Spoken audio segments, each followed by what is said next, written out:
বাঙালি খানায় সবাইকে স্বাগত জানাই। আপনারা তো অনেকভাবে নিরামিষ আলুর দম রান্না করে খেয়েছেন। একবার আমার মতন করে সহজ পদ্ধতিতে আপনিও শিখে নিতে পারবেন ছোট ছোট টিপস সহ। তবে আজকে আমি এত তেল মশলা কম দিয়ে কীভাবে নিরামিষ আলুর দম রান্না করলাম, চলুন সেটা একবার দেখে নেওয়া যাক ভিডিওর মাধ্যমে।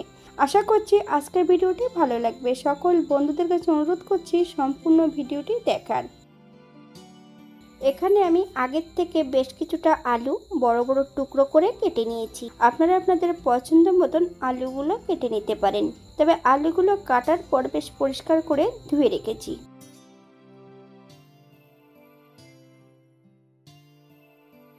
সম্পূর্ণ আলুগুলো ভেজে নিতে হবে। একটা কড়াইতে বেশ কিছুটা সর্ষের তেল অ্যাড করেছি। তেল গরম হওয়া পর্যন্ত অপেক্ষা করতে হবে। হাফ চামচ লবণ আর হাফ চামচ হলুদ গুঁড়ো দিয়ে আলুর টুকরোগুলো বেশ ভালো করে ভেজে নিতে হবে।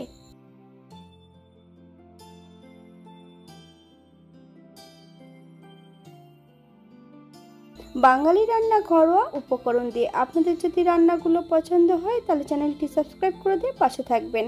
পাশে থাকা বেলটি বাজিয়ে দেবেন, নইলে নিত্য নতুন রান্নার নোটিফিকেশন পাবেন না। আমার এই চ্যানেলে আমিষ, নিরামিষ এবং বিভিন্ন ধরনের আলুর দমের রেসিপি দেওয়া আছে। আপনাদের যদি পছন্দ হয় তাহলে চ্যানেলটি ঘুরে একবার দেখে নেবেন।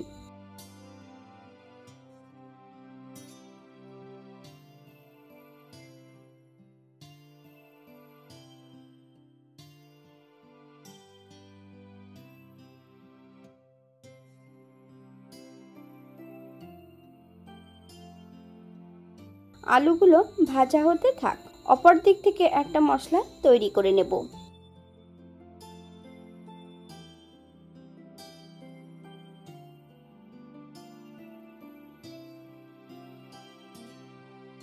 এক চামচ পোস্ত, বেশ কিছুটা কাজু বাদাম, দুটো কাঁচা লঙ্কা বেশ মিহি করে বেটে নেব।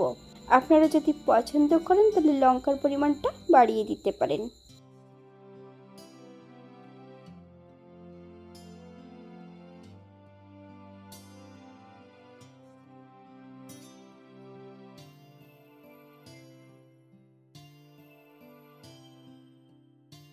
আলু প্রায় ভাজা হয়ে গেছে। সম্পূর্ণ আলুগুলো তেল থেকে তুলে নিতে হবে। আপনারা এর থেকে কম বেশি ভেজে নিতে পারেন। একই তেলে রান্না করব।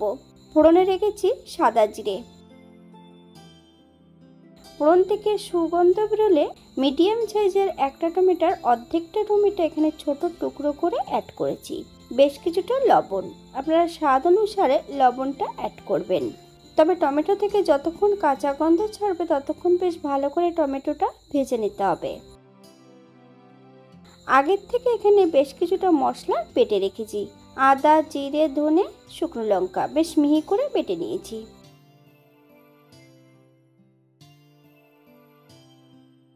এই পর্যায়ে সম্পূর্ণ বেটে রাখা মশলাটা অ্যাড করব। হাফ চামচ হলুদ গুঁড়ো, হাফ চামচ কাশ্মীরি লঙ্কার গুঁড়ো। মশলাটা বেশ 2 থেকে 3 মিনিটের মতন মিডিয়াম আঁচে ভেজে নিতে হবে।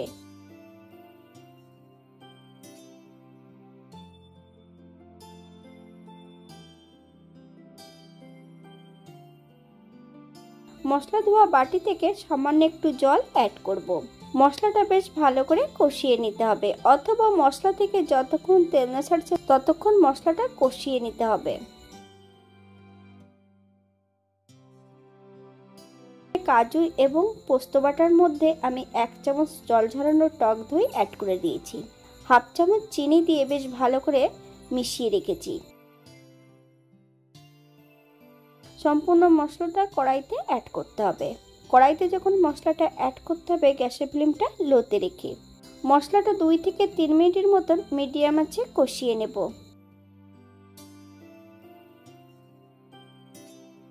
মশলা কষানোর মাঝপথে ভেজে রাখা সম্পূর্ণ আলুগুলো দিয়ে বেশ আরও 5 থেকে 7 মিনিটের মতন মিডিয়াম আঁচে কষিয়ে নিতে হবে।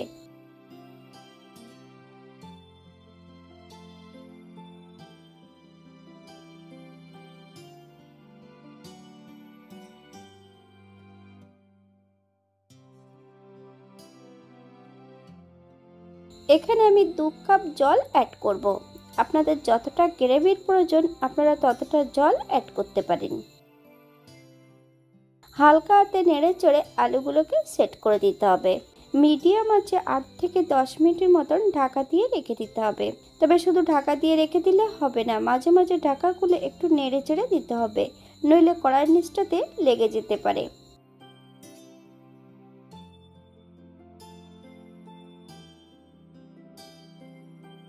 8 মিনিট পর এই পর্যায়ে অ্যাড করবো হাফ চামচ চিনি। আপনারা যদি পছন্দ করেন তাহলে পরিমাণে বাড়িয়ে দিতে পারেন।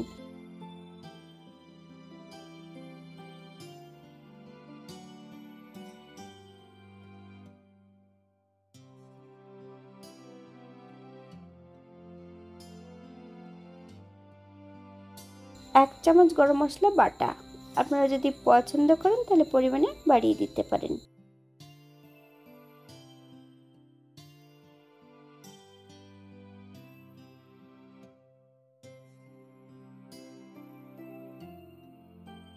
দু চামচ ঘি। হালকা হাতে নেড়ে চেড়ে গ্যাসের ফ্লেমটা অফ করে দিয়ে 5 মিনিটের জন্য স্ট্যান্ডিং টাইম দিতে হবে। তারপর সার্ভ করব।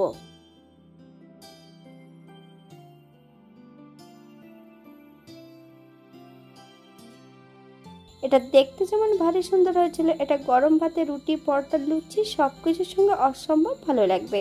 আপনারা বাড়িতে একবার একই পদ্ধতিতে বানিয়ে নেবেন।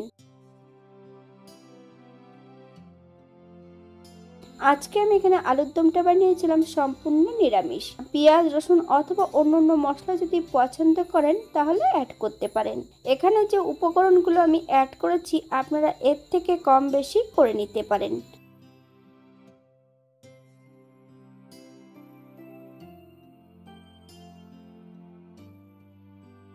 আজকের ভিডিওটি এই পর্যন্ত। সবাই সুস্থ থাকবেন, ভালো থাকবেন।